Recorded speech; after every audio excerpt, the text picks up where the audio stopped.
akakimbia jikoni akakuja na kisu. Jesus. Akanirushia kwa bedroom. Akaniambia, "Mom, chukua hiyo kisu, mkate hizo mikono achenge kushinda amekuchapa nazo."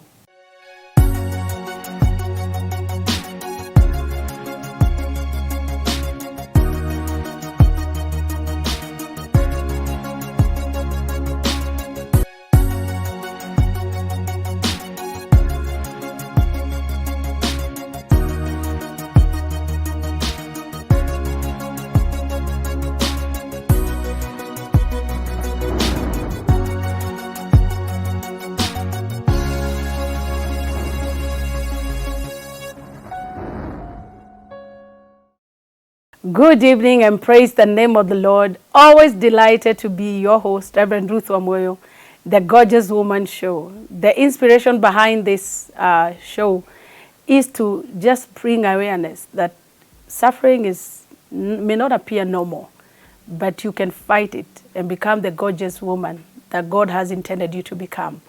We always hope and pray that you'll be inspired, empowered, and strengthened to journey through life with a positive attitude, knowing that according to Romans 8:28, he who began a good work in you is so faithful to complete it.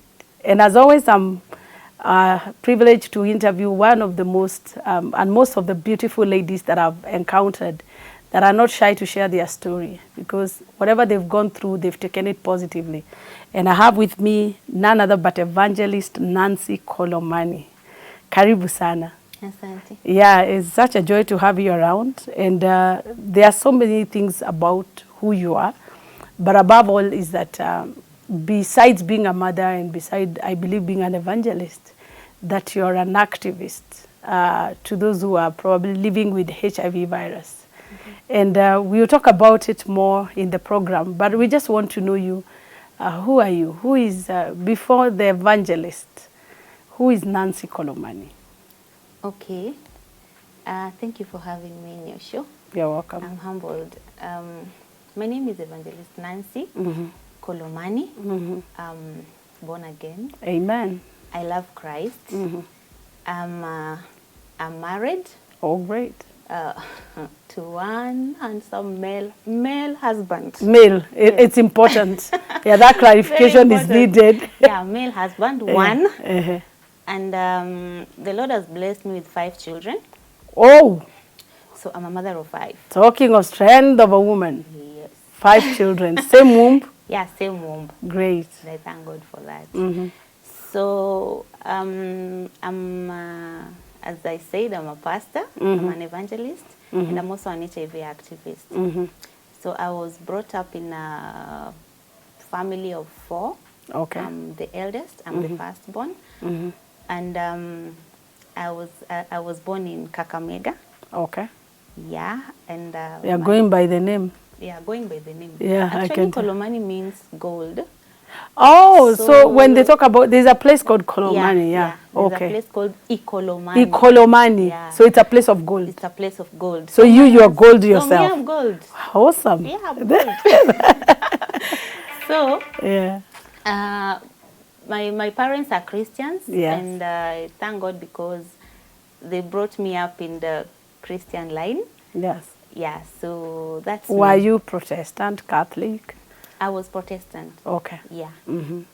I think that's all about me. Okay. Yeah. That's so great. So where do you serve in church? Okay, I worship at Ignite Missions. Okay. It's in Embakasi, Tasia. Okay. Under Bishop Dr. Chris Ogola. Okay. He's my father. Yeah. In fact, I wanted to say he's my father, he's my daddy. I wanted to repeat again because he's more than a bishop to me. He's he's a father actually, because wow.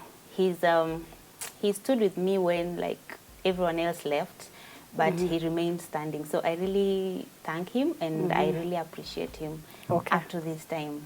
Great. So you said you serve in church. So in what capacity and what inspired you to serve God? Okay, there was a time I was doing businesses and they were failing. And I kept on wondering, why am I investing money on something that is not working? So I decided to ask God what he wanted me to do, the kind of a business he wanted me to do. And I went into prayers and on one Sunday before I woke up going to church, I had a dream, rather a vision, and I saw before me a table. And this table was full of all kinds of fish. And you know, according to me that time, I was just thinking of a business. So when I asked in the dream, okay, whose fish is this? Then a voice told me, it's your fish. So then I asked, okay, so what do I do with this fish? Then the voice told me, I want you to start that business. And I was like, oh, me, I cannot sell omena. I mean, where will I even store these things? I can't do this kind of a business. So you want me to sell these kind of things? Then the voice told me, whatever business that you're going to do, make sure you're feeding my people. So when I woke up in the morning, I was very excited and I was like, so God has confirmed. Omena it is. Omena business. Yes. But now again, he said I should feed his people. I think I should start egg business because now with eggs, it doesn't smell, it will not stress me. But fish, it will smell. So I was so excited. I never thought of it like spiritually. So I was very excited and I rushed to church on Sunday morning and I went to my mom and I told her, God has spoken. Finally. So when I got there, then she told me, no, wait, before you tell me what God has told you, let me tell you what he has told me about you. Then she said, God has shown me you carrying a basket of fish. And I was like, confirmation. So God wants me to sell fish, but I'm not comfortable. And for you, you want eggs? I want eggs. I don't want fish. Then she looked at me and she said, no, I want you to look at it spiritually. So at that point now, I realized God was not talking about these ordinary fish that I was thinking. Yeah. But God was calling me into evangelism. Great. So that is how I became an evangelist and I was ordained as one. And I'm happy serving God. We can see it's written all over your face. Sometimes it's not good to take dreams literally because you would have missed the voice of God. Yeah. So see you after the break as we listen to the rest of her story.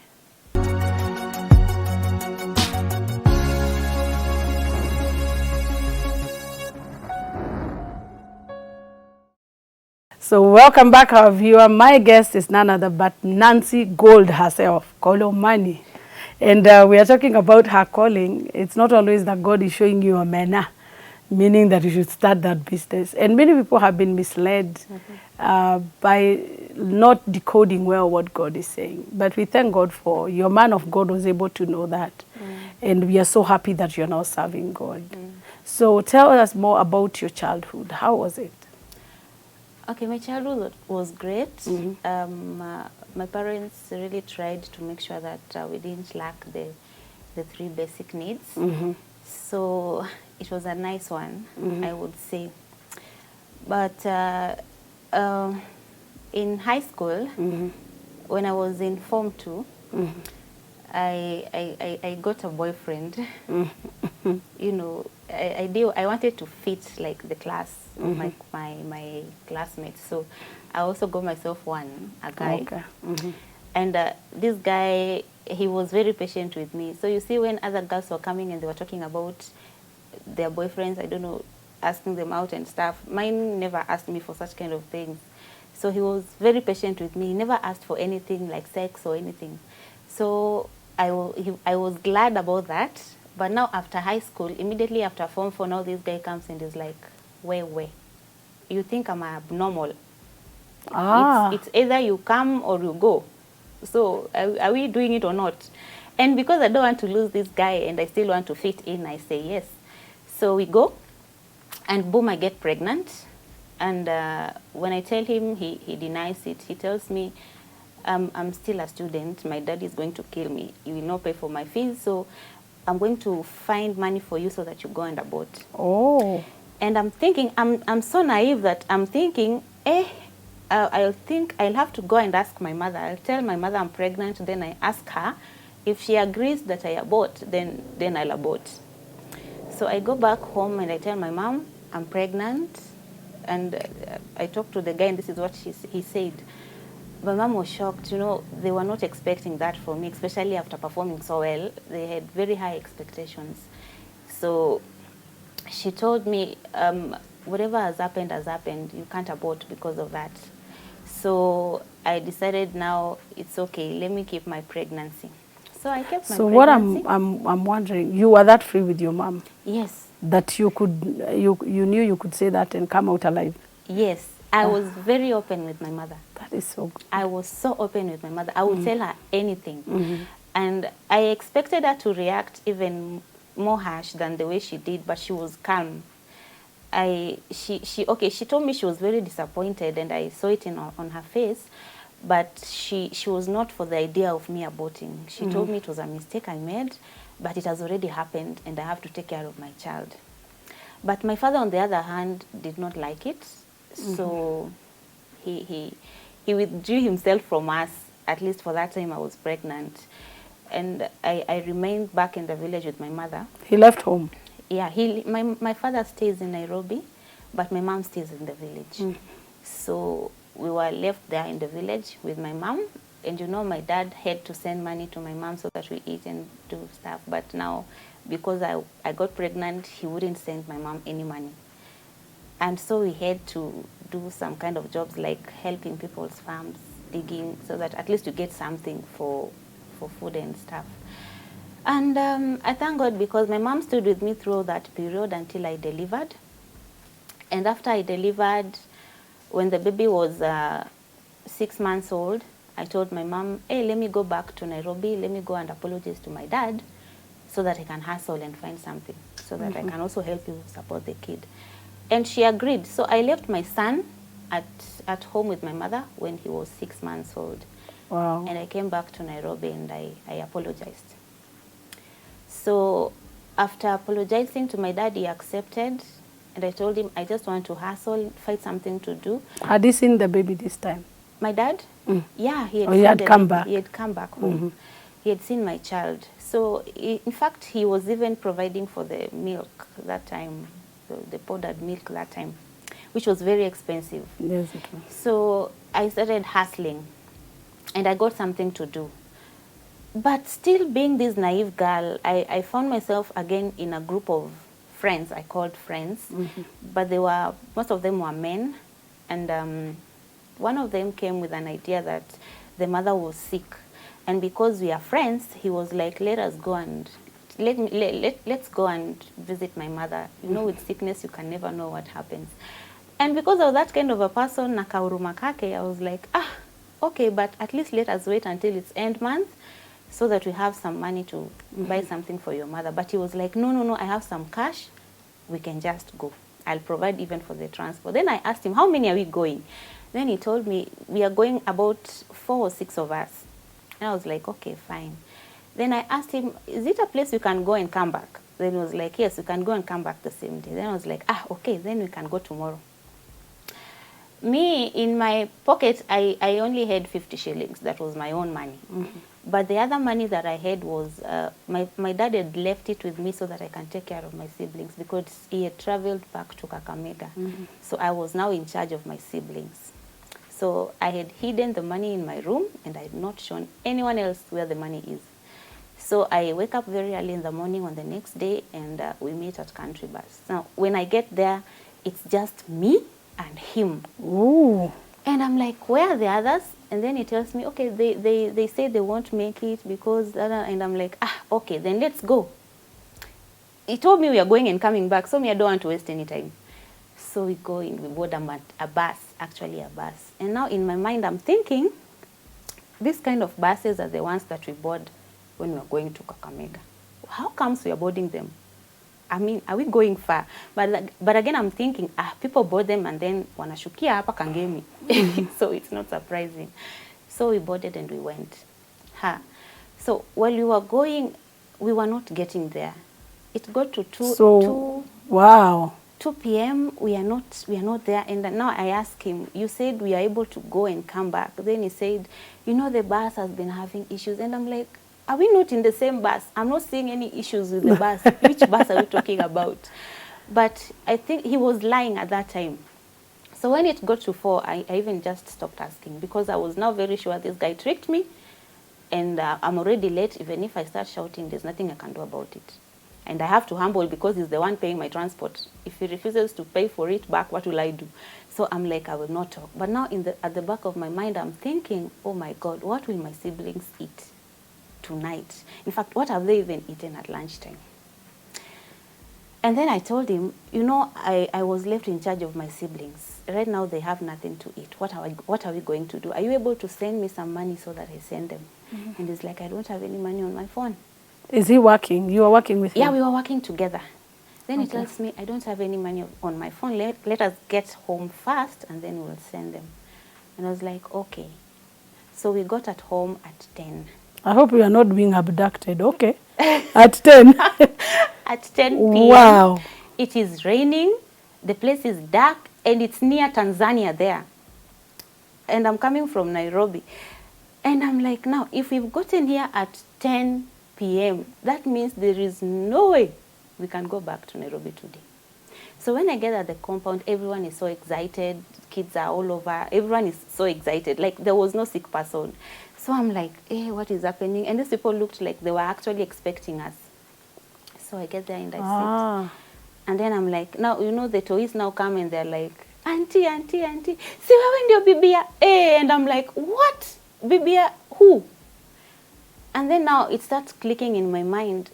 Did this guy tell people I'm married? I mean, his wife or what? But I'm telling myself, no, he can't do that. I'm just his friend. We're just friends. I mean, nothing more. Nothing more. I even don't know where he comes from. I even don't know his place in Nairobi. I mean, he can't do that. So the mother comes and then I ask her, see, I was told you're sick. I actually came to see you. And then she laughs and tells me, you look at me. Do I look sick? Yeah, I'm not sick. We were told that you are coming, so we've been expecting you. You are his wife. Jesus. And I'm like, whose wife?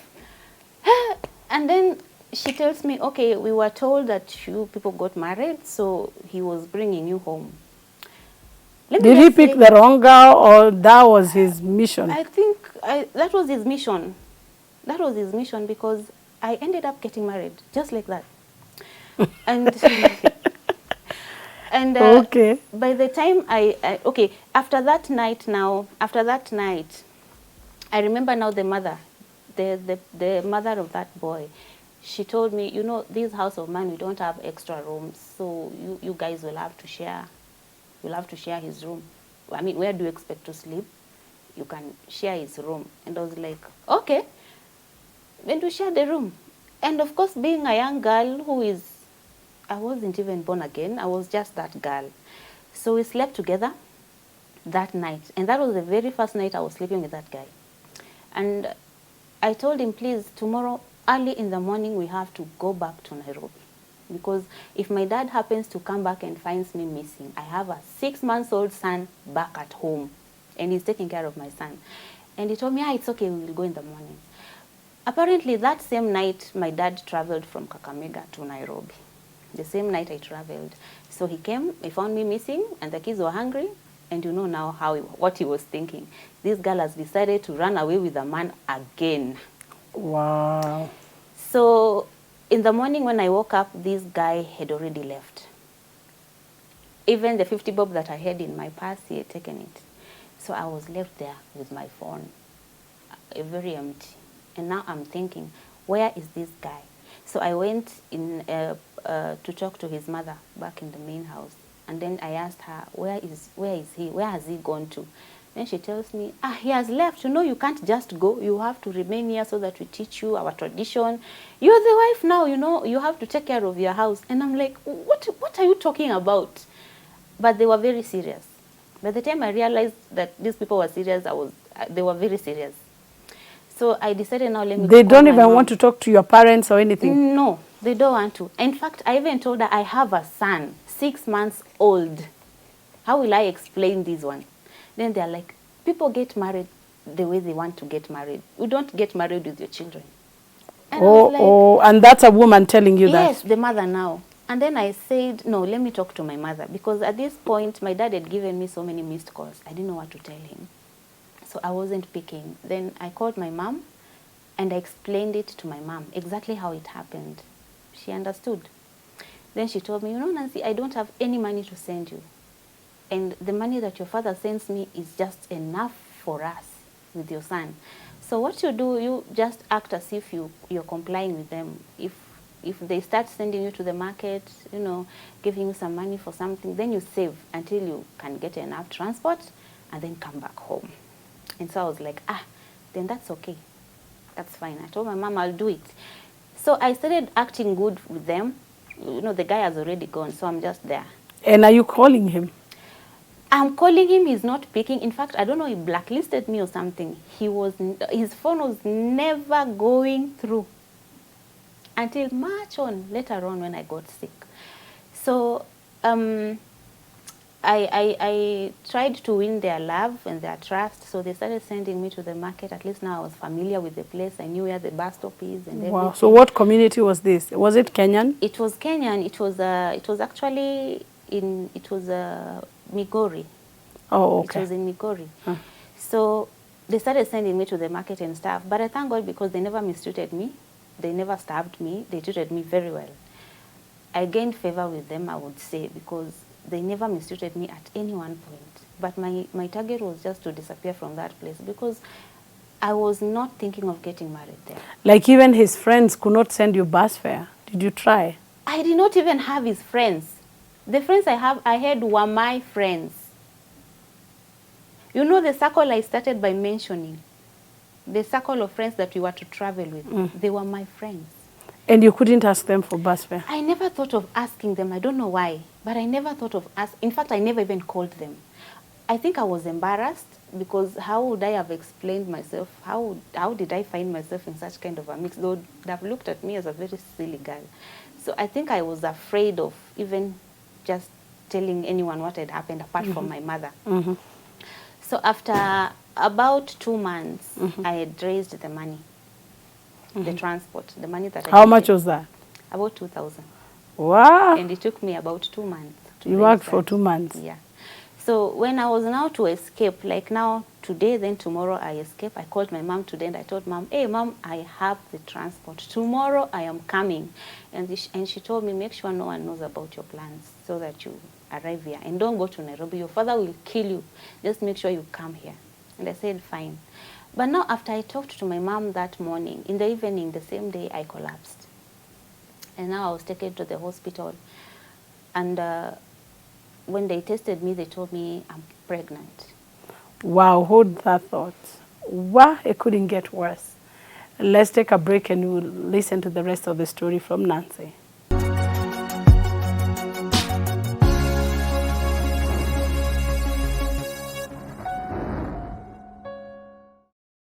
Hey, you really like scared me.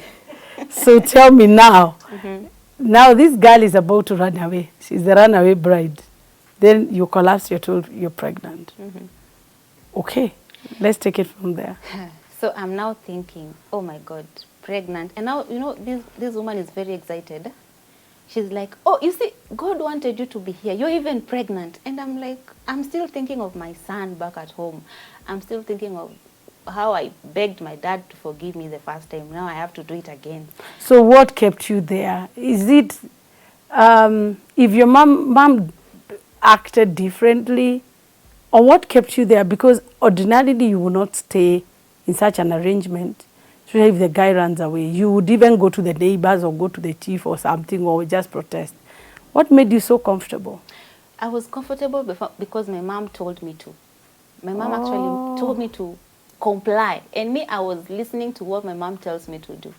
And you see, now that I've tested pregnant again, I talked to my mom. I called my mom and I told her, then she hung up. And now, so like how old are you that time? I'm 22 at that time. So you're actually not that mature? No. And this is now the second baby after? This is now the second. In a year? Yeah, in a year. Ah. In a year. This is now the second pregnancy. Wow. So I'm thinking, okay, my mom just hung up on me and I'm depending on her. So what do I do? Then she calls me after 2 days and then she tells me, even you come to think about it, where are you even coming? I mean, you want me to raise another child for you? I mean, you're just married. You just accept you're married. And I'm like, Mom, but then she tells me, no, but you just accept you're married. Sometimes people get married just like that. So you'll have to stay there and get married. Learn to work on your marriage. So this guy, is he still coming or? Nope, he is not.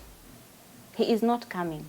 And if at all there's any communication that I get that he has said, he tells his mother to tell me. But I can't talk to him one-on-one.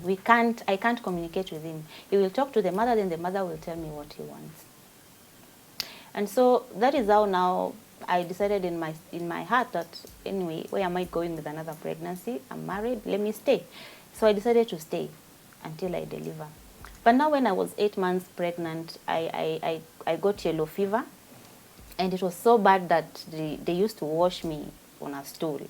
And I think these guys thought I was going to die or something. So they started looking for my dad.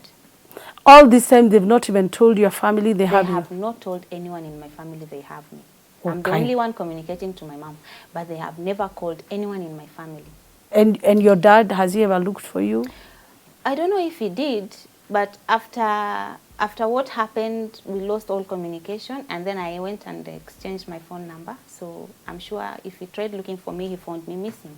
But I still had his number. Oh my God. So at that time, they looked for my dad, and they told my dad, we want to come and know where you are. We have your daughter, and she's sick, and she's pregnant. And my dad was like, all this while, I have been looking for this girl. She's with you, and you people have never told me anything. I want my daughter back here in Nairobi the way she is. And now I'm thinking, the way I am, very heavy, sick, nitakaje hata kwa hiyo gari. And then I requested, let me just talk to my dad myself.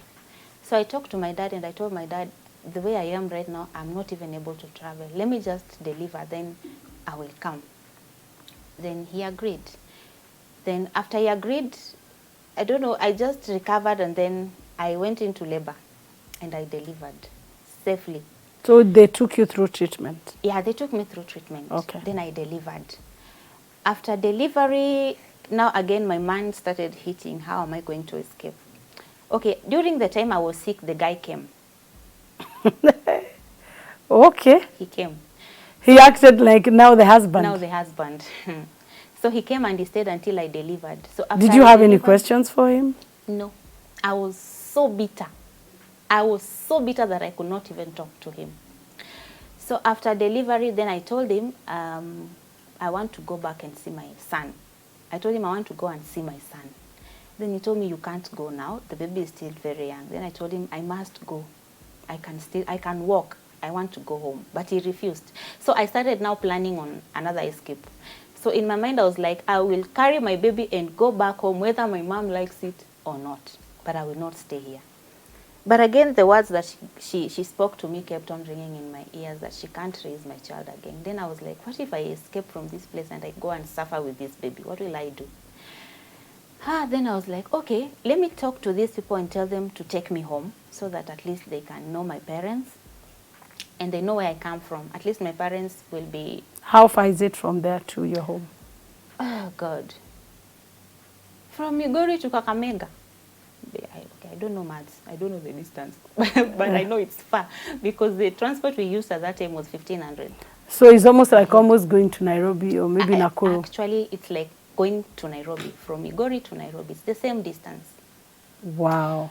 And so they agreed and they took me home. And when they took me home, I wish they never took me because it was so embarrassing. You know, with us lawyers, when your daughter is coming home, especially with a newborn, your mother, there's a kind of celebration that she prepares for you. And also she tells her sisters, like your aunties, uncles, and everyone. So they come expecting that now, when you guys are going, of course, there'll be something for them. But now when these people came, they just took me. You know, they just took me like they didn't carry anything for my parents. And that time my dad was not in Kakamega. My dad had traveled back to Nairobi. So according to my dad knew very well that the visitors were coming. Naye ashapiga hesabu yake ya pesa. So anajua kuna pesa itapeanwa, which never happened. So my dad kept on thinking that my mom and I squandered all the money that these people brought. So it took me a lot of time and a lot of, in fact, so many years to convince my dad that there was no money that was ever given at that place. So what are they, why did they come to your home? Just to... I don't know. I don't understand why they came, but I remember at least they carried a banana for my mom. So I wouldn't Were they say- well to do? Sorry? Were they able? Like, were they people who Oh my could do God, better? they were a well-off family. They were rich. So I didn't understand why they they came the way they did, but I thank God because they did, because if maybe they would have done much, maybe it would have been bringing me issues at the moment. So I thank God how it happened. So after my mom seeing me just being brought like that, she was not convinced that I'm safe, or rather I'm fine wherever I am. So she told me, hey, Nancy, when you're going back, I want you to start cooking in your own house. And I did not understand what she meant. But I told her, it's okay then. I'll cook in my own house if that's what I'm supposed to do. So you go back to Migori, Yes, but cook in your own house? But cook in my own house. She didn't remain behind with you? She did. She remained behind with me for 2 weeks. Then now she was teaching me now the marriage life, you know. And then she did some shopping for me, and now she told me, now this food is for you. You will cook in your own house. I don't want you to eat in your own mother-in-law's house because I feel like she's starving you, which was not the case. But according to how they brought me, that is what she thought. So I went back. And you leave your son behind with your mom? I left my son behind with my mom. So I went with my daughter. So when I got there, she was 2 months. She was 2 months old at that time. So I went back and I started cooking in my house, as my mom said. But now when my food got finished, that is now when I started seeing hunger.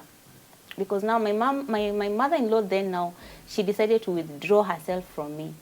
She didn't want me to cook for myself. She wanted me to eat in her house. So when I said now I'm going to eat in my own house, she became so furious and she would not give me anything, not even any money. And remember, I don't have a connection with the son. And the son did not even come when they were bringing you home? No, he didn't. So what was your purpose of being there? Were you married to the mom or? I don't know. Maybe I don't know. I don't know what my purpose was. Actually. Did you ask them? They told me I'm the wife, and that was enough for me. Okay. I knew I was a wife, and maybe wives You are behave truly like a this. gorgeous woman. So I had to be very compliant. Yes, Yeah. I had to comply. So after that, after my food got finished, and now I didn't have any food to eat, I used to now eat fruits at people's farms. You know, I need to eat something so that at least I'm not starving. And you're breastfeeding. And I need to breastfeed my child. So I would carry my child and go sit somewhere in a shamba, a neighbor's garden. Then I would eat watermelons. He had planted a lot of them, and mangoes. So by the time I'm getting out of that shamba, I'm full. And then I looked at myself and I said, this is not the kind of life I wanted. Even the napkins for my kids were not even white. I mean, they were not even brown. I don't know what color they were. Everything was just messy. And I was like, no, this is not the kind of life I'd want for myself. Even if my mom tells me, I don't think I'm able to stand this. So again, I planned another escape. So I can't really remember where I got the money from, but somehow I got the transport to bring me back to Nairobi. So I got the transport and I escaped. And now when I got at country bus, I now started thinking, do I go to my dad's house or do I call this guy? But now I'm thinking, if I go back to my dad's house, what will I do? Then I call this mother, my mother-in-law, and I tell her, tell your son to come and pick me. I'm at country bus. And if he's not coming, I'm going back home. And they don't want to lose me. So she calls the son, and the son comes to pick me. Remember, I don't know his house in Nairobi. I've never been there before. So he comes, he picks me, we go home. And when I get there, I'm like, heri uko penye nimetoka. The house I come in, oh my God. Okay, I don't mean that mabati houses are bad, but the way that house was, it was just a sign of, I don't know if it was poverty or what, because back at home, that is not the kind of picture they portray. So I don't know why he decided to live in that kind of a house here in Nairobi. And it was smelling bang. Ooh. And now I'm thinking, wow, I have to stay here with a 3-month-old baby with the smell of bang in this small mabati house. Oh my God, I wish I remained back there. But I said, it's better that I'm here. At least now we can reason together. Maybe I'll help him grow in life or something. So in my mind, I was like, no, this guy has to change. I will change this man for the better. And so I started telling him, why can't we apply for a job maybe where my dad works? I know my dad will give you something there. Then he's like, no, I don't want. Me, I'm a hustler. I know. I know I can do things myself. But he was not doing anything by himself. So I would hustle myself. But again, the little that I would hustle, he would come when he's drunk, take everything and go. If it's money, he would come and get it and go and drink all of it. So we were not progressing. And all this time, my dad found out that I'm in Nairobi. And so he calls and he tells me, I'm sure you're in Nairobi. I want you to come home. I have some food stuff for you. But now I go and ask this guy, and this guy is like, where? You can't go. You can't go. That is embarrassing. You can't go to your dad's house. So I'm like, anyway, it's embarrassing. Watch out to hassle. So I don't go. Then I remember there's a time I told him, you know, the reason as to why maybe we are suffering the way we are, it's because my dad has not approved of this thing. Why can't we just go and we can even walk if we don't have money? Let us just go and talk to my dad so that he agrees to forgive us. And then we can now come and live like a normal couple. But he would refuse. So anytime I tell him and he refuses, I'm like, I'm in the wrong place. I don't fit here. So it went on like that until about 2 years. And then I was tired and I said, no, I am going back home. At this time, I'm going back home. So I called my dad and I told my dad, I'm coming back home. With now this 2-year-old? Yes, with now this 2-year-old. And my dad told me, I'm waiting for you. I think he never expected that I'm coming back home like completely. So when I went back home, I found my mom had come with my son, and I went all down and I apologized. I really apologized. And I told my dad, this mistake will never happen again. And now your son can recognize you?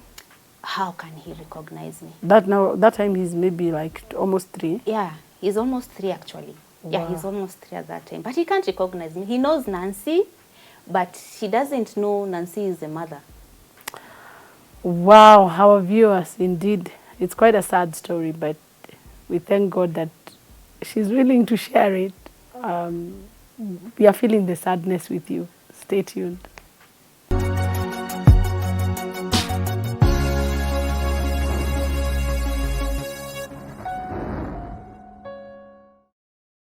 Yeah, so now you're back home, you live before your parents, and tell us what happens next. Okay, so my parents agreed, they forgave me and they embraced me back. And my mom was like, it's okay, I'll take care of the children, they're mine. Oh. Yeah, and I was so excited. And she took them in? Yeah, she took them in. And I was like, this time around, I will not disappoint my parents again. I will not. So my dad was like, I want you to start going to classes. But first I want you to go to a driving school and then to computer classes so that you're not idle. And I was like, hey, this is God. So I was like, I'll work very hard and I'll not disappoint my parents again. So I started classes. And now, when again I began classes now, the very first month, I realized, you know, I'm a mother already at that time. So I know changes in my body. So I realized I'm pregnant. And I'm thinking, what is this? Then I say, I mean, okay, I might be mistaken. Let me go and get tested. So I take myself and I get tested. And yeah, I'm pregnant. Kumbe nikitoka kule, nilitoka nikiwa na ball. And now I'm thinking, who do I tell? And when you're leaving this guy, was he aware you were leaving? Nilitoka na hasira. So the way I moved out, nilitoka na kiburi, because now he didn't want me to go back to my father's house, but I went anyway. So I left him, telling him that I'm never coming back again. I don't want to get married to this. I don't want this kind of a marriage. I'm going back to my parents. I will never come back. Because hakuna improvement. Nyumba ni ile ile tu. For 2 years. And now I'm thinking, yani hii ball ilikuwa tu inangojea sasa zile nimetoka huko ndo ikam. Na hata wakati ulikuwa utoke the other time, bado ni ball. Bado ni ball iliniweka. Wow. And I'm like, do I now tell this guy, and I'm like, again, I tell this guy I'm pregnant, anikujia hapa, tena wanipeleke ushago. And I said, no, I am not telling anyone, not even my mother. I will not tell anyone I'm pregnant. What I'll do, nitajikaza tu nisome. Nimalize hii course, fadhali nilipia so that I don't disappoint them, and then I disappear. Ndio tu penye nitaenda. But I thank God because the thought of abortion was never in my mind. I never went through that thought, even at one point. So I started, but now, ball now, you cannot hide it. So the signs came and they were coming. And you're with your dad? And I'm with my dad. And my mom noticed. So your mom was also there? My mom was also there. So my mom called me and she asked me, Nancy, you look pregnant. You know, she was just, alikuwa tu kwa point. You look pregnant. Are you pregnant? Then I said yes. And she collapsed. Oh, so no. after she collapsed, she was taken to Metropolitan. And I remember when I went to see her, she told me, nikitoka kwa hii bed, nikirudi home, I don't want to find you in my house. I don't know where you're going to go with that pregnancy, but I don't want your father to see you pregnant again. Niachie tu watoto wako wawili nitalea, but you with your pregnancy, wherever you're going, I don't want to know. And you're not going back to that guy. And now I'm thinking, so where am I going? So in my mind I'm thinking, okay, nitatafuta kazi ya nyumba, nifanye kabla the stomach now starts showing, at least I'll earn some money. And you know, maybe I rent myself a small house. That was what I was thinking. But now one day nikiwa natoka clinic, because I had already started my clinic. Now there comes a guy. And now So guy, this time when you're chased away, where do you go? Yeah, that's where I'm going to. Okay. Now, my mom is still in the hospital, and then Nancy ndio huyu ameenda clinic. So nikirudi, a guy comes, and the guy is like, you know, I have been watching you. You've come from the clinic. You're pregnant. Then I said, yes, I'm pregnant. And he's like, and me, I like you. Then I'm in my heart, I'm like, hey, unakuja vizuri. This is timely. This is timely. Then he tells me, me, I feel like you are a very good person. Then I told him, me, I'm pregnant as you've seen, and I have other kids. I was so honest. And nikamwambia mimi nilikuwa married and everything that happened, I told him. And so he also told me his own past. And I was like, hata kama huyu tunaweza kaa naye. Then I told him, by the way, me, penye niko nimeambiwa nitoke na sijui naenda wapi. And then he's like, me, I'm looking for a wife to marry. And I'm like, I'm here. You can marry me. And then he tells me, wacha kwanza niende ushago. Nikirudi, and then I come, I see your parents, and then I take you, and I'm like, where? You see who? Alafu uende ushago, apana. Na amekuona tu kwa clinic. Tumekutana kwa barabara. So I'm like, apana, wewe unanipeleka kwako, unaniacha kwako ukiendanga ushago. Tutaona my parents baadaye. Ulikuwa na good like sense of trust yako iko juu. Huku. And this is an angel. I mean, unakujaje sasa zile nimambiwa nitoke? Kwani nilikuwa naenda wapi? So where the angel? So you don't even know where he works or nothing? I don't ask for such kind of things. Me, so long as he is willing to accommodate me, I'm fine. I don't feel anything for him. Me, what I want is for him to rescue me from my father's house. So I go back to the hospital the same day, and I tell my mom, a friend of mine has agreed to stay with me. I don't tell her it's a man. So she said, better, go. I don't want your father to see you pregnant. And I'm like, I even don't want my father to see me pregnant, because I'm remembering the promises I gave him. Yeah. And I'm like, I will be so disappointed. So the next day, I pack a few of my things and I go. I met that guy yesterday. Today I'm married. Na amekubali? Amekubali hadi amekubali watoto wangu wengine. So nimeenda nimepatana mabati ingine. But now, at least now this mabati. Anashimba mabati. Yeah. So at least this mabati is now clean. It's bigger. Ni safi na ni kubwa, lakini sasa haina mattress. Then I asked him, sasa tunalala wapi? Then he's like, don't worry, tutalalia tu hizo cushions and then tutabuy mattress. And I didn't mind. I was like, fine. So we stayed there. Na ni stranger na unamtrust. We stayed together. So I was his wife. Akaniambia mtu yoyote akikuuliza mwambie hiyo mimba ni ya nani? Ni yangu. Nikamwambia, thank you. Good. So tukawa tunaishi hivyo, and he was hardworking, and during this time he never mentioned that the pregnancy was not his.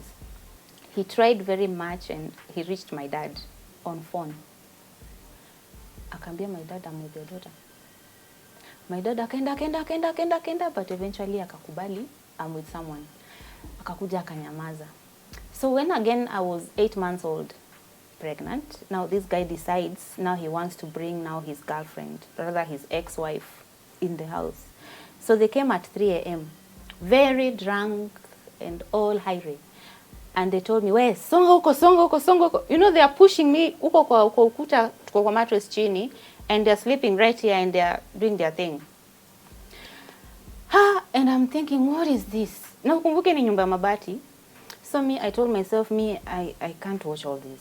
So I walked out at that night and I started walking. I didn't know where I was going, but I was just going. So long as nitoke tu karibu na hiyo hawa, I was just going.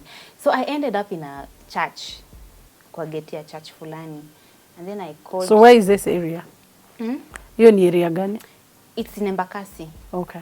So I knocked on the gate and the soldier came. Akaniangalia like, what is wrong with you? And nikamwambia, please, me, I want to sleep. I just want somewhere I can sleep. And then akaniuliza, umechapwa? Nikamwambia, nimechapwa. Okay, I didn't want much questions. I just wanted somewhere to sleep. So akaniambia ningie nilale kwa hiyo room yake. So me, I slept there and I slept at the gate. So in the morning I was woken up by sound at church and I went in church to worship. So after a very long time, that was now the first time I was going in a church. And I went in that church just because I didn't want to go back home. I find out those people back there still doing their thing. So I wanted to pass time. By the time I'm going back there, they were already gone. And that is what I did. Wow. Our viewer, the drama still unfolds. And the story is not even done. We've not talked about real issues. So just hold on and we are going to have a part 2 of the same. Just be on the lookout. Bye-bye.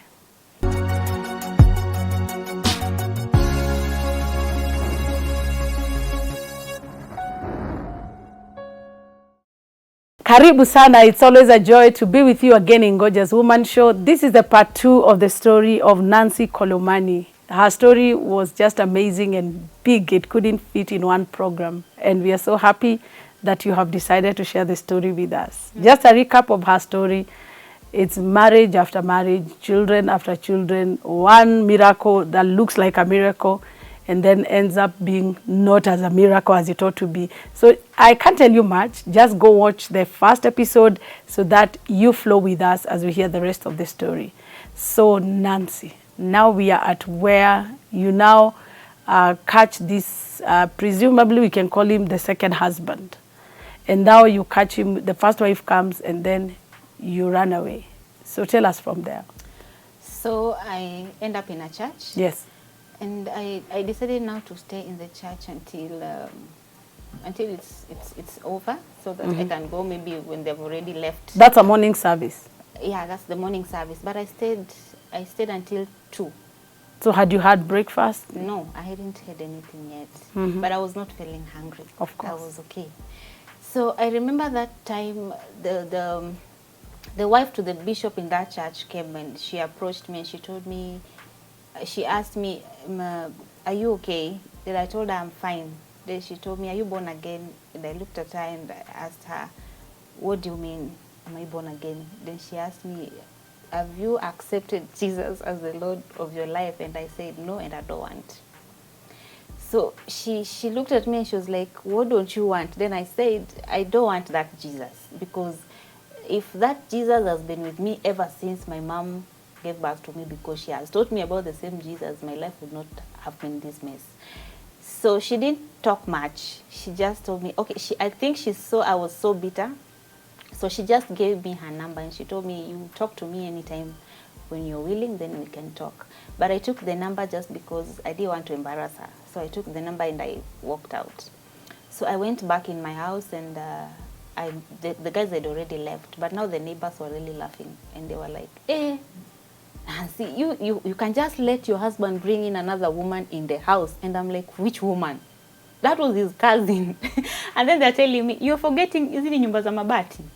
We can hear everything. And I'm like, apana nyini kama na confused. But mi sikuwa. You know, I don't want them to know I was also in that house. So I think the shame and everything ikafanya, now this guy was like, let us move from this house. So we moved. So he became aware of what he had done. Yeah, but I never asked him. No, I don't want to ask him. I mean, what am I asking? Because you want accommodation. Yes, what if he tells me, kanyaganga kubwa kubwa. I mean, the pregnancy is not his and I want accommodation. So if I ask him and he tells me to go, where will I go? So I am acting like I am not even angry. I am okay. So we moved from that house. So you would do all the wifey duties? Yes. Wow. Normally. And I will not even show a sign of anger or bitterness or anything. I would smile as usual. So we moved into another house. We went into a single room but ya mawe. Hallelujah. And I saw progress. And I was like, hey, now this man is progress. Now I will hold on to this one. This one we can go far. So now in that single room ya mawe sasa, I felt now as if we had progressed. With the other guy yakuwa anataka progress, but now with this one sijamwambia lakini ashanipeleka kwa nafanya kazi wapi? Ana hustle tu yenye inakuja anafanya. So me I'm thinking, I think now this guy si mtu nitaanoi, wacha tu ni humble. But now he decides now to start drinking, and he drinks, now he brings home women, ile tu life. And I'm like, I don't want to question. Akiniambia toka, mimi natoka. Daenda penye nitaenda, niwaache. I don't want him to chase me out of that house.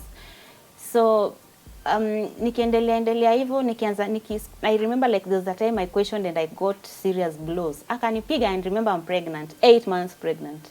And are you going for your prenatal care? Yes, I am. And is he intimate with you? Yes, he is. And you are compliant? I'm a wife. Why am I refusing? I'm a wife. I should perform all my duties. So at that time, now, when he hit me now, I got scared now completely. I couldn't ask him anything. So I remember there's a day he came and he was telling me, Miyaki ukianza kuumwa saa hii, mimi sijui nitakusaidia na nini juu sina hata 1 bob. And you know that time he's telling me that I'm in labor. And I'm thinking, wow, now who do I tell? I'm already in labor. Then again, labor you can't hide. Kiendelea progress, mtu atajua tu you're in labor. So I can notice, it's like he noticed I'm in labor. Then he asked me, are you fine? Then I told him, no, I'm in labor. So he panicked, akaamka akaniambia, simama, tuende tutafute pale utazalia. So we are walking around, and at that time hakuna venye ungeza without a Linda Mama. I mean without money. There was no Linda Mama at that time, and I didn't have an NHIF card. So we had to look for money, which we don't have. And the least amount we were being asked for was 3,000, which was too much for us at that time. So we walked around, we didn't find anything. Then we went back in the house, and I told him, you remember I told you I have kids? Then he said yes. Then I told him, my firstborn nilimzalia tu kwa hao. Hata huyu naona tu nitazalia tu hapa. Usiji stress.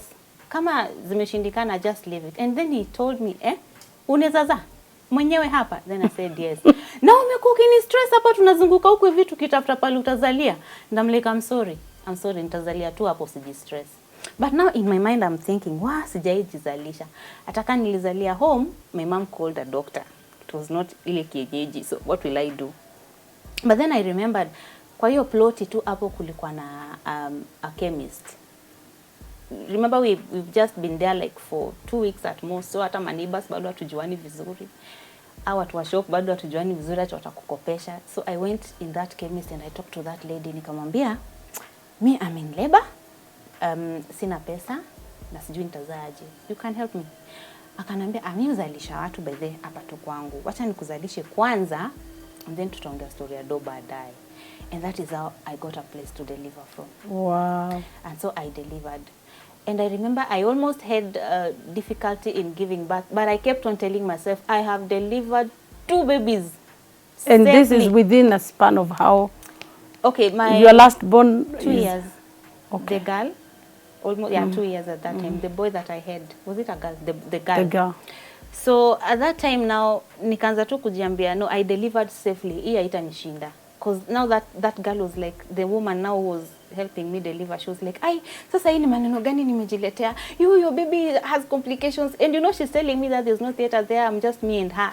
And I'm like, no, I will not allow this to happen. I delivered safely. My 2 kids, this one I will deliver. But I thank God because I delivered safely. So that night, I delivered at 11 p.m. And at 1, I asked her to take me back to my house. So I went back in my house. Nilikuwa hapo kwa corner. So I walked paka kwa hao. And the guy was not even there. And when I got in the house was so in a mess because the whole day you were looking for a hospital I will deliver from. So the house was in a mess. I did not have even a cup of water. And I was like, now that I've delivered, I'm sure people will come and see me. Now what will I do? So I decided now let me just go and fetch water myself. So that is 2 hours after delivery now. I'm already outside fetching water. And we were fetching from a kisima. So you pull it up. And I carried all my jerrycans back in the house. And I went and I sat. Now, when I had sat, now I was now thinking when I delivered my firstborn back at home, and I now started remembering how my mom would treat me, like, don't touch that, you know, you don't walk barefoot, you'll be sick, don't. And now I'm thinking, I've done all these things just 2 hours after delivery. Now what will happen to me? I'm going to be sick. I'm going to die. But I thank God because I never fell sick. Wow. I completely never fell sick. I was very much okay. So in the morning, the guy came and he was so excited. He has now a son and he's holding the baby all over. But after 2 weeks now, I started being beaten again. Now he started beating me thoroughly. Unachapwa kwa nini? He would just come with something like, this food of yours, mbona hujaweka chumvi ya kutosha? You are cooking at 2 weeks. I was cooking. Who was cooking? Me, I was cooking from day one. From day one, I started cooking. And so this guy would be like, when do umenunua hiyo chumvi ama ni mimi? Na mbona umeniwekea kidogo?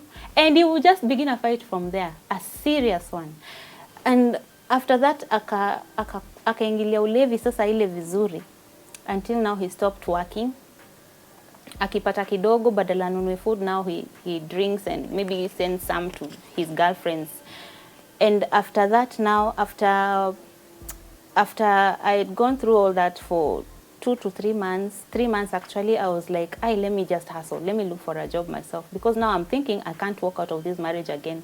Which house am I going? In whose father's house am I going? Let me just stay here and work this thing. So are your parents aware you now have a baby?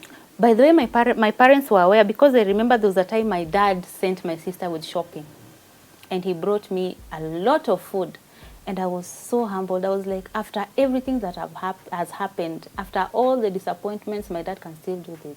So I felt they still liked me as their daughter. They still loved me as their daughter.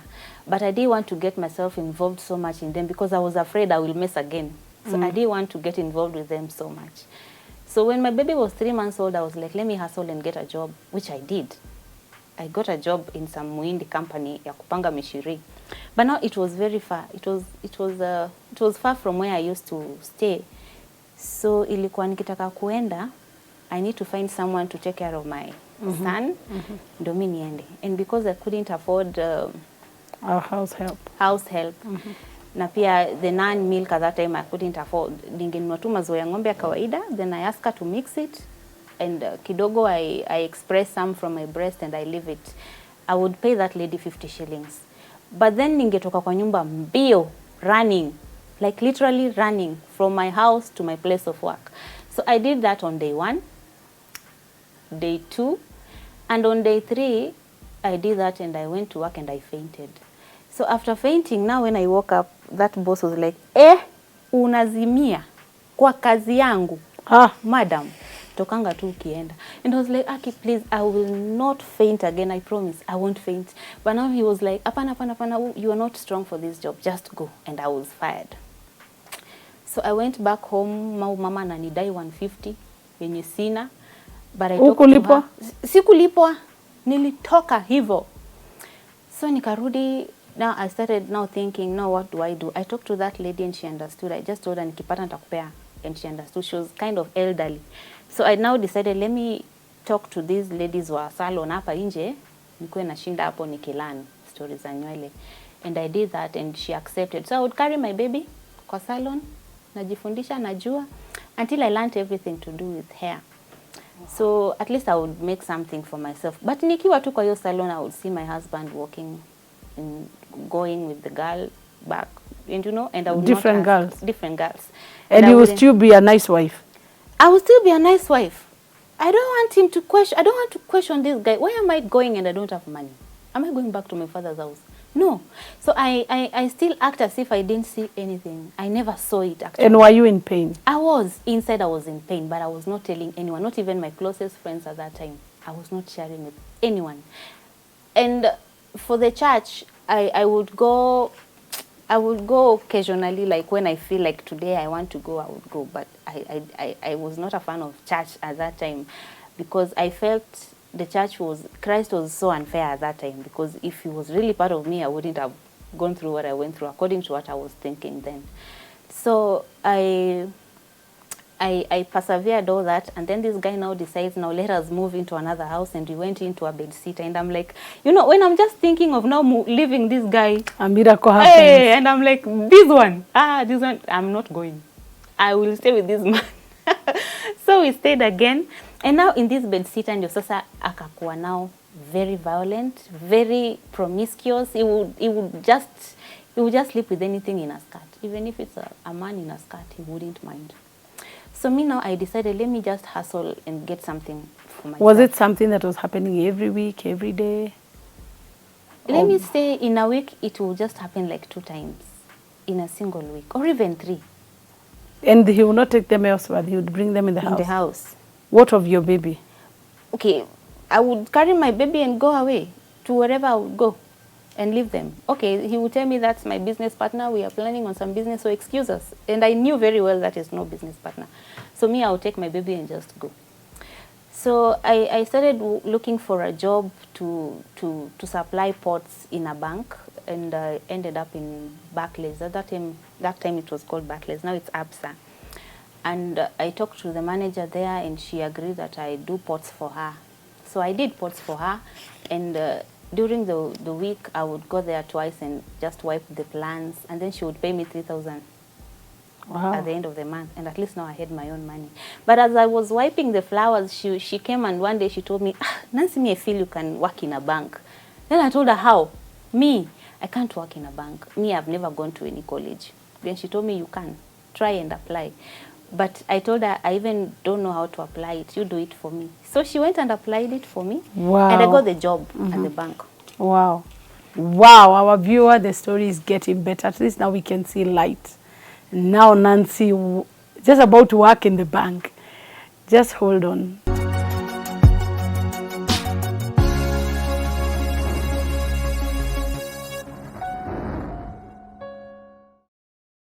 Yeah, this is the second episode of our story with Nancy Colomany.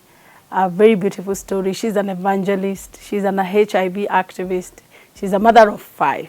Young, but very productive.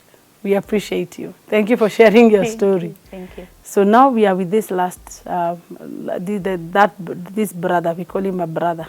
You now move into a bed sitter, and then you're there with him. So you get a job in a bank, and this lady is telling you, you can work in the bank. So take us from there. So I started working in the bank, glory to Jesus. Mm-hmm. And now since I don't have issues with money, we moved into a 2-bedroomed house. So what was your salary? Okay, I used to do a sales job, so bidii yangu ndo ilikuwa inanilipa.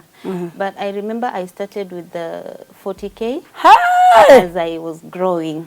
And you disclosed with this gentleman? Yes, I'm the wife. My husband should know everything. So I told him. And after I told him, he told me now we have to move into another house.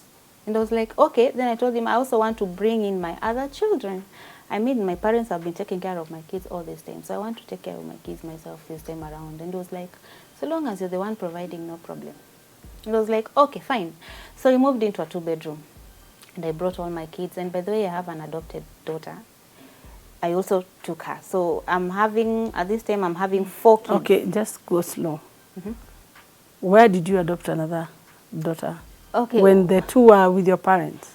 Before I even delivered, before I even got my first child. Okay, the father was a worker in our home, at our home, but before he died, he said that he wanted me to be the mother to that child and the father to that child. So we thought he was joking, but I thank God he said it before my parents. So my parents took it seriously. So by the time I was done with Form 4, he died. And so the baby moved in with my parents, and my parents were taking care of that. How old? She was 3 years old at that time. So she stayed with my parents from the time she was 3 years to the time now I was moving out into the 2-bedroom now. Now I'm able to take care of her. Now she's mine. So you have 3 kids, yes. Plus this one 4. Yeah, plus this one 4. So I carried all my children to my new house, and I introduced this guy as their father. And they respected him. But this guy now became worse. I would do shopping for my kids, maybe, okay, for school, so that at least nisihangaike hapo katikati. But this guy would come with his friends one night and just drink everything. Like I remember there's a time walikunywa juice ya 5 liters usiku moja ikaisha na popcorns na zilikuwa za watoto za shule, but I couldn't ask him anything. So akaanza now kuseduce even married women in the plot, the one we were in. And I remember one day nikitoka job, I had women saying, kama kuna mama anakuanga amepoteza ni huyo hapo. Huyo bwanake analala na any person who says yes. You know me, I was wondering, why is it that I'm employing house girls and they're running away? What is the problem? Kumbe this guy would seduce them, wakikataa ama kishalala nao anawafukuza. So hiyo tabia yake kazidi, sasa akakuwa mbaya zaidi. He even stopped working. Akaniambia, wewe ile siku nilikupata kwa streets. See, I accommodated you when you were pregnant. Did I ask you to buy anything? It is now your time to take care of me. So you just comply and do everything. And I was okay. I did everything and I couldn't complain so long as I had the money. So after, there's a time my sister came and visit my younger sister, but then she was 16. She was 16 or 17 or 18, I can't remember, but she was not above 19 at that time. So she came to visit and she left almost immediately. So when I asked her, she told me, for as long as you're married to that man, I will never step foot in your house again. Then after trying to find out from her, she told me that my husband had seduced her, which I didn't buy. I thought it was another lie. So I never believed that. So after all that, So this time you've fallen in love with him? I think I've come to love him just the way he is. So I don't mind. I'm thinking this guy helped me when I was in need. So you are grateful. So I'm thinking I must be grateful to this guy. Nitamlipa aje tena. So kuna time I decided now let me go for Rakesha. It was now ilikuwa New Year. Well, ilikuwa kesha ya New Year. So I took my kids back at my father's house, waende watembe, and me I went in for Rakesha. But nikirudi this guy akanitandika. Akaniambia, "No, umeamua sasa utakuwa unatembelea tu ule bwana yako, si ndio?" Then he beat me thoroughly on that night. And on that night now I knelt and I told God, me, I'm just done with this kind of marriages. I cannot live like this. Then I looked at myself na nikajiambia, huyu jamaa akinichapa tena kama nimevaa hii dress, wacha hiyo kwa sign this is not your will for me. So I just said it so casually. Na nikaachana nayo. So uliweka bet na Mungu uchapwe tena. Niliweka bet nichapwe tena. Oh, by the way niliweka bet. Oh, God ni nani? Nilichapwa tena. Oh, he was too faithful. Yeah. To make sure that beating came for you to come out. To confirm. So I remember there's a time now nimetoka job, I'm very tired, and because of everything that I was going through back at home, performance yangu kazini ilikuwa imeanza kushuka. Ilikuwa imereduce paka sasa nikishika 10k ni Mungu. I'm not performing. You know, with sales you need to be calm, as in you have to look for clients. You need a calm mind. So me mind yangu ilikuwa imejaa tu vitu za Bwana na vituko zake. So performance ilikuwa imekuwa chini, nilikuwa nimepatiwa several notices. So there was a lot in my mind.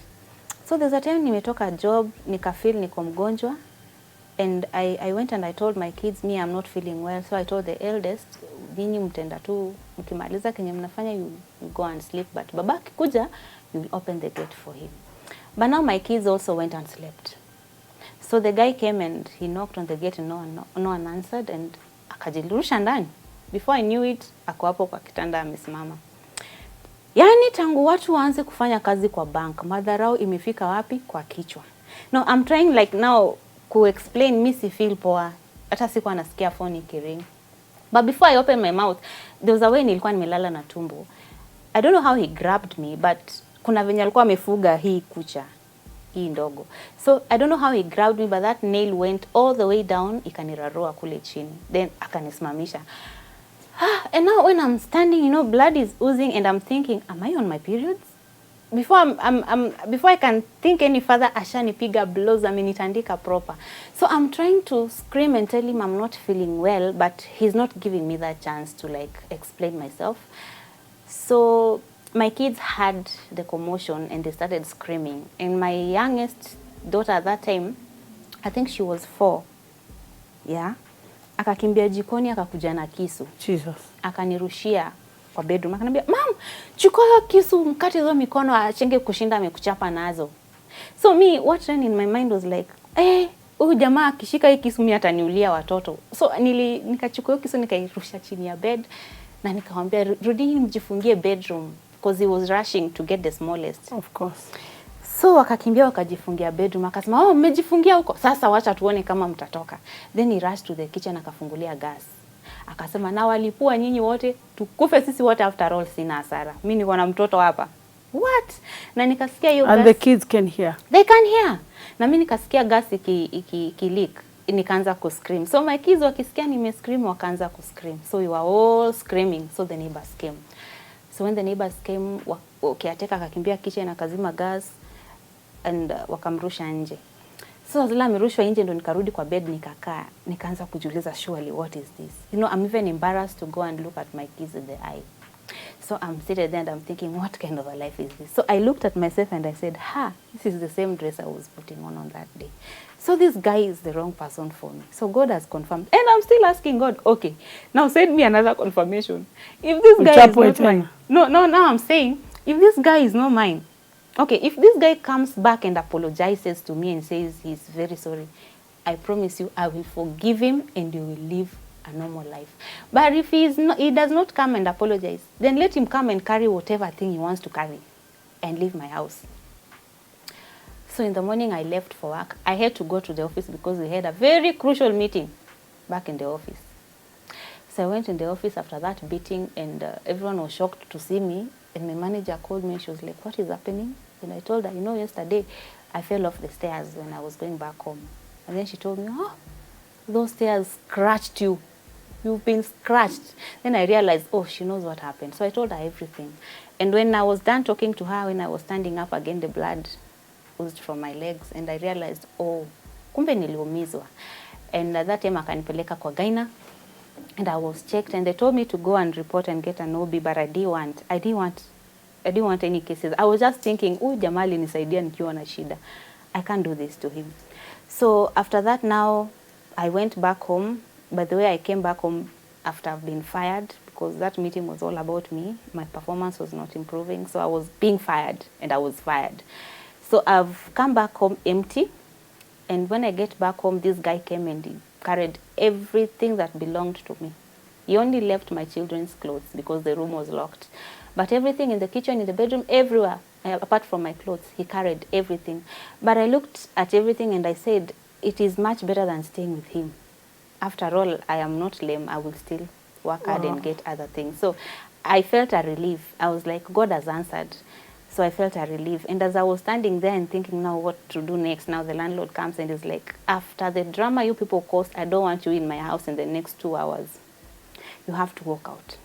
And I'm thinking, it's already 7 p.m. Where am I going with the children?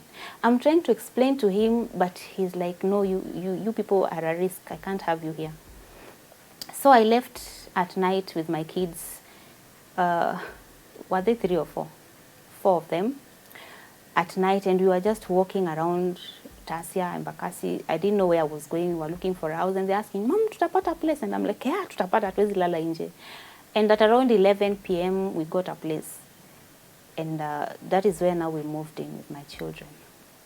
But even when I was moving in, I didn't have a single shilling. I just talked to the landlord and I told him what had happened. And God allowed him to allow us stay in that building until the time I was able now to pay. But life became too tough that I had now to take all my children apart from the eldest, who is not my biological kid, back to my parents' house. I just went back and I told my dad, "Dad, I know I've messed up big time, but now where do I run to? I don't want to run to another man again. I'm just done. Please take care of my children for me." So I left my kids with my dad. Wow. And my dad agreed. What a daddy. Yeah, he agreed. And then he told me, now because I am working, I'm not able to raise the children for you. I will take them back home to your mother. Is that okay? And I told him it's fine. So I talked to my mom and she agreed. And I promised them that I will not make another mistake again. So I was left with the eldest to hustle with. And so at least I felt a burden was relieved from me. I was able now to concentrate and decide on what I wanted to do with my life. So at this time now, I decided now I want to focus on Christ. Now I So decided, you abandoned even the hairdressing, all the other. yeah. So sasa ni Christ. Sasa ni Christ. Nilisema I hope it gets better. Taki story ya wanaume. Hawa watu si wazuri. Mimi mwanaume nataka ni Jesus. So I focused my life so much on Christ that hata nikasema hata job kama sitasikia sauti ya Mungu siendi. And I would wake up. By then I was worshiping at a church that was very far. Na ningeamka 5, juu service ya asubuhi ilikuwa inaanza 7. Na nikimbie mpaka church ndio nisichelewe. I was that committed. And during that time ndo nika rededicate my life now to Christ. Nikaanza sasa kufollow zile vitu nilikuwa nafundishwa na my spiritual parents at that time. And then nikiwa tu bado kwa hiyo process nikakuja nikaambiwa kulikuwa service tulikuwa nayo, then wakasema you can actually pray for the kind of a spouse you want to have so that you don't end up in a wrong one. Nikasema oh, so I still have a chance I can get married. Come on, I'll pray for the kind of a man I want. And then I'm like, what if I pray and then I end up in another wrong marriage? Then I'm like, no, if I pray for the kind of a man I want, I will get that kind of a man I want. So I went into prayers. And after some time of praying, I got that kind of a person that I had asked for, including the age. And so I was like, now I think I'm ready to get married. And I told him, now let us get married now the right way. Because I told him everything that happened. I told him everything that I have told you about me. So he knew everything up to that point. And he was okay with that. He also told me about his own past. And I was like, you're from a broken marriage. I'm from a broken marriage. Then we can understand each other better. So we got married. Mm-hmm. And after 2 years in marriage, there was no baby. I wanted a baby so bad, but the baby was not coming. Yeah. I'm now married. I'm very comfortable and happy. Why not have another baby? So I was like, why am I not getting pregnant? Okay, when I don't want a child, the baby comes. When I want a child, the baby does not come. What is this? Then I said, I know the secret. I will go back there. So I went back and I prayed. And I told God, I asked you for a husband. You gave me. Now you want this husband to think I cannot give birth. Yet I'm having other children. God, I want a child. And I told God, if you just give me a baby girl, I'll make sure this girl serves you to her last breath. I just want a baby girl at this time. Now God ni nani? I got pregnant. And when I got pregnant, I was 5 weeks pregnant. Nikikonfirmiwa niko pregnant. I was so excited and I went and told my husband, I'm pregnant na mimi nataka kwanza clinic immediately. Akanambia, pana, you stop and start clinic after, at least when you're 6 months. Nikamwambia, my last born is 8 years old. Nishasahau hizo stories za mama. Mimi nataka kuanza sasa. I want to walk this journey with the doctor. And was like, okay, you can start. And your marriage right now is normal, is a normal marriage? Yeah, a normal marriage. So we went. Ulifanya harusi? No. We just got the blessings from the parents. Your parents and his parents? Yes. So I started my clinic. Hiyo siku yenye sasa ndo nimeanza clinic. Nimeenda normal clinic ya antenatals. So daktari akakuja akanipima everything. Akaniambia ngojea tu hapo nakuja. So others wenye tulikuwa tumekuja now, they were being tested and going away. They were being treated and going away. And me, I was just seated there with my girl, the eldest now. And my results are not even coming. So I decided to go and ask, hey, you people, why are you not bringing my results? And now they come and she tells me, in fact, I was even coming for you. And I'm like, okay, you're coming for me when I'm bringing myself here. Then she said, don't worry, you come and sit. So I sat and she was like, okay, these results are good, all your results are good, but there's a problem. Then I'm like, what problem? Then she says, hizi results za HIV ziko reactive. Nikamuuliza, so? Akanambia ziko na shida. Nikamwambia, fix it. Why are you telling me they have a problem and you're the doctor? Why can't you fix them? Unajua nimekaa hapo sana. Then she looks at me like, okay, then I told her, wait, you mean I'm positive? Then she says, no, hizi results, see ati mwisho, you can go and confirm somewhere else. Nikamuuliza, hizo zingine zote zenye ziko sawa, mmefanyia kwa lab yenu? Ati na hii HIV pia mmefanyia tu kwa hiyo lab. Alafu sasa hii ndio haiko sawa, niende ni confirm. Then she said, see, then I just stormed out. Then she followed me with her card and she gave it to me. So I just went and I grabbed my daughter's hand and I was like, 20. In my mind, I'm thinking, daktari atanikola niambie there was a mistake. those are not your results, because nilimwangalia niambia hivyo na kuniambia. So I'm like, nitafika kwa hao ataniambia those are not my results. So I grabbed my daughter's hand, and as we are going, you know, I'm holding hiyo kilio. Sitaki kulia akiniona na sitaki kulia pia watu wakiniona. It's so embarrassing. But nimefika kwa barabara, I'm like, I'm not able to hold this anymore. So I told her, hey Nora, me I want to hug you please. She's like, okay. So nikamhug. Na venye I hugged her, I busted, nililia kama mtoto, yani na sauti yote. You know, ni kwa barabara, people are walking and they're passing. And so how old is she? She was 13. Oh. She was 13 then. And now everyone is like, what is happening? And then she's like, mom, ni nini? Unalia nini? Mtoto wako sawa? I'm like, daktari ameniambia kitu kingine. Nini? Then I give her the card. It's like, hata ana understand your card ni ya nini. Akanambia nini? Kwani card iko na nini? Then nikamuonyesha hiyo place ya HIV. Imeandikwa reactive na ikatikiwa. Nikamwambia hivyo ndio iko. Aje? Nikamwambia daktari anasema niko na HIV. Akaniambia, mom, and you're crying. Unajua kwa klasi yetu kuna wasichana walizaliwa nayo na hawaliangi. Mama to unaniangushanga. And I felt but then I felt stupid. I was like, why am I crying? Amesema klasi yao kuna watu wanakuaga nayo na walizaliwa nayo na hawaliangi, and why am I crying? So I think God alikuwa anamuse at that time kuni strengthen. Wow, just hold that thought of yours. We're going to take a break, and then we'll be back for the last episode.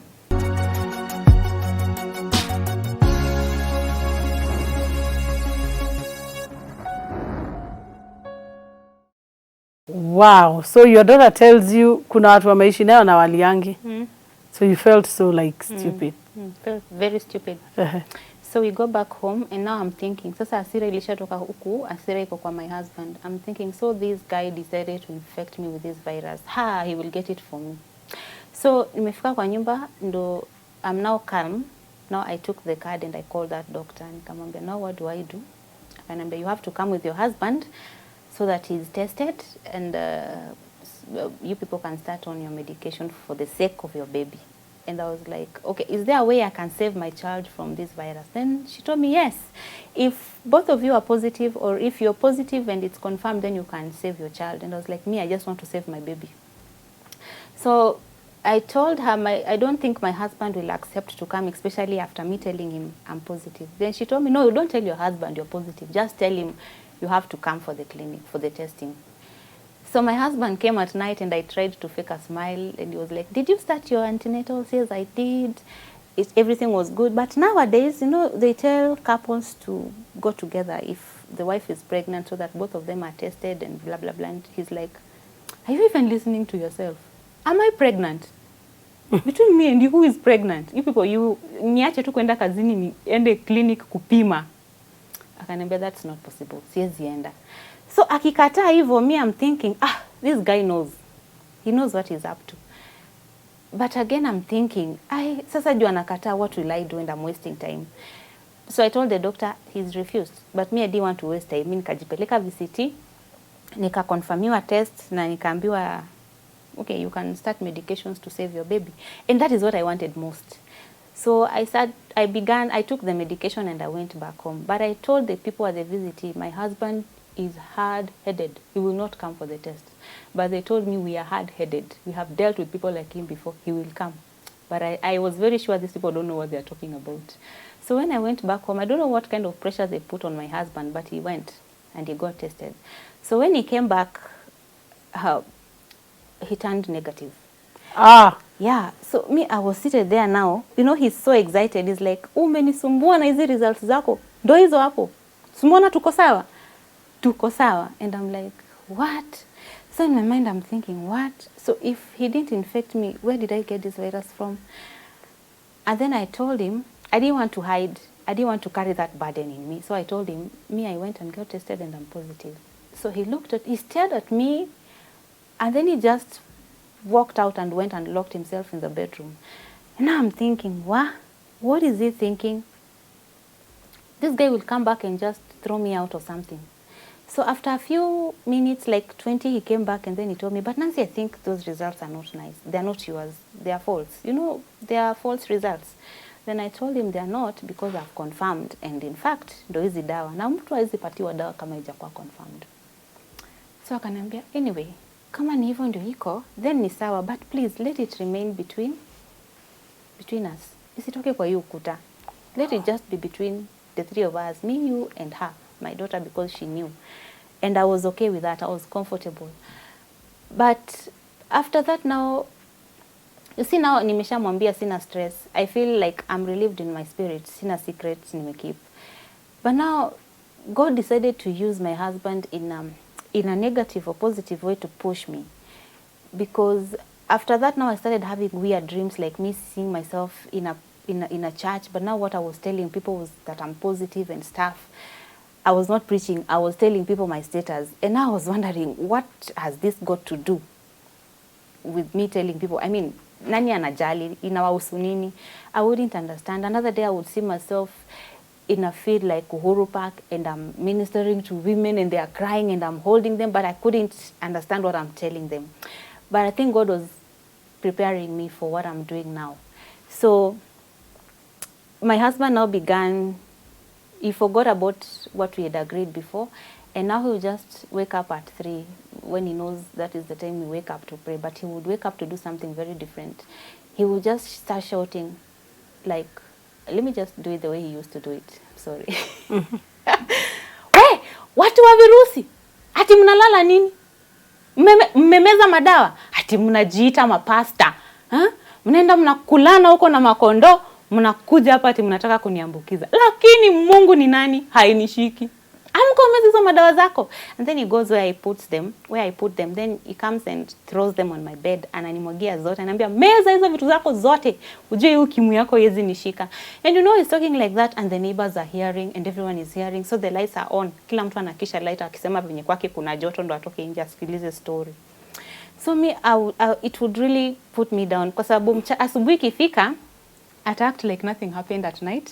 And then tell me, after he knew the news, he was acting normal. Were you still husband and wife in every way? We were still husband and wife, but I came to understand he was going through something. You know, it's a depression. Yeah, he was going through depression. So na angekuwa na behave hivyo kama ni mlevi peke yake. So ikaja ikakuwa worse zaidi. Matusi zikaja zikazidi. I remember there's an incident, alienda akalewa hadi akajipupulia. And I had to wipe because my baby was still crawling. Na asubuhi yake nikimuuliza, akaniambia, fadhali hiyo umeosha. But then my husband is very comfortable with me sharing this. He knows he's part of this testimony. So by the time nilikuwa namuuliza asubuhi, he was like, afadhali hiyo umeosha, hii yako unaweza osha, yako si bado uko nayo, hii yangu si uliosha ikatoka. And I would feel yenyewe ana make sense, yangu siwezi toa, so singeteta tena. But hizo vitu zingeendelea hivyo na ningebaki na manibas wakinitusi. Wengine mpaka nikianika nguo kwa kamba zao, they were like, wanazitoa nasema, mtu wa virusi asinianikie nguo kwa kamba yangu, you know. So nilikuja nikakuwa so stigmatized ile ya mpaka nikadecide sasa wacha nijifungie kabisa nisitoke, ninyamaze. But mtoto alikuwa sawa. But mtoto alikuwa sawa kabisa. So after that nika try and talk to my bishop. Nikamwambia what I'm going through and the kind of visions I've been having. Akaniambia, me, I feel like God wants you to go public. But I was like, me, I'm not going. But the more nilikuwa nakataa, the more things were happening. If it's not my husband, it's my mother. If it's not my mother, it's my sister. If it's not my sister, it's the church. And God was just allowing things to happen against me, zile mbaya zaidi. But sasa ile nye ili happen mbaya zaidi ikafanya nikaambia God, here I am, I'm your servant, I am going. My husband now the usual time woke up. And then he went and carried my baby's basin on the head. And then tulikuwa tushaamka tuna prepare sasa tumekaa tunataka kupray. And then he comes to the basin and starts walking. Ananiambia, wewe angalia hapa. Then I look. Then ananiambia, unaona hivi venye na match na hii basin? Unaniona vizuri? Mwawe nimebeba. This is how I'll be carrying your coffin. And I will be singing Luere for you, my friend, as I march like this. Na hapa ndo kutakuwa na shimo, nitairusha hapo ndani na nimwagilie mchanga, and you go and rot in hell. Wow. And at this time my daughter is seated there and she's watching, and she's actually amefungua tu mdomo. Remember this girl amewatch ile marriage nyingine yenye nilikuwa nikipigwa. Again now she's witnessing this one. Sasa hii amefungua tu mdomo, she's in shock. And then he gets out and he goes, I don't know where he went to that night, but he was drunk. So I'm left there, hata mood ya kuomba ikuja sasa. Now ni kulia tu. But now as I was crying again, a voice spoke in my ears, and someone told me that, you see, people are being buried alive and they can't speak. They are suffocated and they cannot even talk because they have no voice. Yet you're being called to be a voice to the voiceless and you're refusing. Someone is being buried alive. And then I realized, why can't I come up with a blog and then I call it Don't Bury Me Alive? Okay, people will not understand. It looks weird, but maybe I can explain. It just ran in my mind. So after that, now, I in the morning I prayed and I told God, if this is what it takes for me to go out, then I'm going out. But now, give me the strength because I'm not courageous enough to do this. So I ran to my dad, my spiritual father, and I told him what had happened. And I told him, now I'm ready. Now when I came back in the house, I went and locked myself in the room and I prayed. And then God answered me with John 3:16. And then I realized the way he put it, like, if him being a father would just sacrifice his own son, who was very blameless for me, who is a sinner, why am I finding it very hard just to help someone else like Christ did for me? And it really humbled me, and I felt, anyway, maybe someone else is going through all this, and until I come out, it will not stop. So until that point now, I decided, now let me do this. And the next Sunday, I did my very first video on YouTube on how I found out I was HIV positive. And I told my husband, this is what I want to start doing. And initially, he didn't like it. He was like, it's so embarrassing. Then I told him, but you've been announcing this one to everyone. It's not news anymore. Everyone knows. So he was like, okay, if it's what you want to do. So now he's acting normal. Yeah, right now he's fine. Yeah. So I told him, I'm doing this not for me, but for others. Let me just do this. So he agreed, and I decided now to speak for people living with HIV, and that is how now I started my YouTube channel, and I also started my Facebook page. So what's the name of your channel? My YouTube channel? Yeah. My YouTube channel is called Talk with Evangelist Nancy Colomany. Okay, Talk with Evangelist Nancy Colomany. So this husband is still with you? Yes. And he loves you the way you are? Yes. And he has allowed you to share the story? Yes. He is not ashamed about you? Wow. He is not, and I really thank God for him, by the way. I don't take it like he punished me or something. I feel it was God's own way. You know, God can use anyone to push you to do his will. Yeah. So I feel God used him to make me come out, because maybe if he had made me comfortable, maybe I wouldn't be seated here with you today.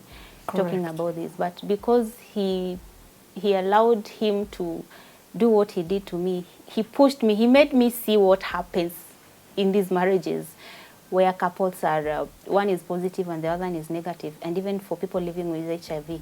So to me, I look at it very positively. It is not in vain. What has been the hardest or the lowest point living with HIV?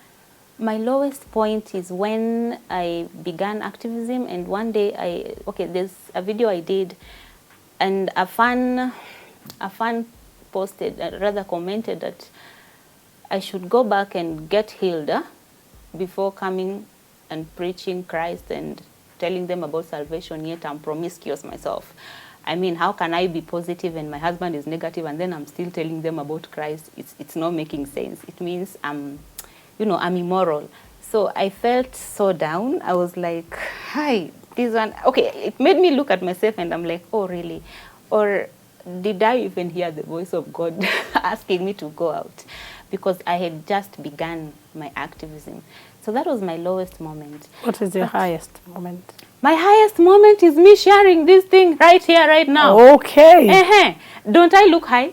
Yes, you do. Yes. You are high. Yes. Nancy. This is my highest moment. And I love it, by the way. I love it so much. Okay. That I do you talk have to people. Positive testimonials? Positive testimonials? About people that were encouraged by your story? Yeah, I do. I have so many people who have been following me and who always watch my videos, and it's so encouraging when someone tells you that because of you I have the strength to face tomorrow. You know, you feel like God did not call you out there for nothing. You know, God called you for something. And again, I also help people living with HIV find their mates. Like when I began, I found out that people living with HIV find it very hard to get married, find partners, because immediately you mention you are positive, they disappear. They don't care to know that you can actually stay with someone who is positive and not get infected. So I began a connection site that is called Divine Connect. Though it's so manual, I'm working on something that is easier for everyone to find someone that is suitable for them. So the ones that have connected, I thank God this far they have come. I feel it is just God. Great. Yeah. So when your previous husbands have heard about your story, have you ever had any reaction from them? With the last marriage before this one, I told him I found out I'm HIV positive and I am going public. And he was like, that one is a very stupid act. You can't do that because you're going to lose relations. Then I said, it is not about relations, it's about what I want to do. So since that time, I've never talked to him again. So I don't know if they know what I do. I really don't know if they watch me. Yeah. I don't know. But if they're watching me, they know what I do. Definitely this will go public. Yeah. And we appreciate you for sharing and pouring out your heart, and keep doing what you're doing. Because as you said, that don't bury me alive. There's still life after HIV or after every chronic illness. Oh, our viewer, what a story and what a guest. We appreciate that you've been with us. Share this story. And of course, don't forget to subscribe to her channel. Talk with Evangelist Joyce, Nancy Colomany. And God bless you so much. From us and the CTN family and the whole production crew, God bless you. Shalom.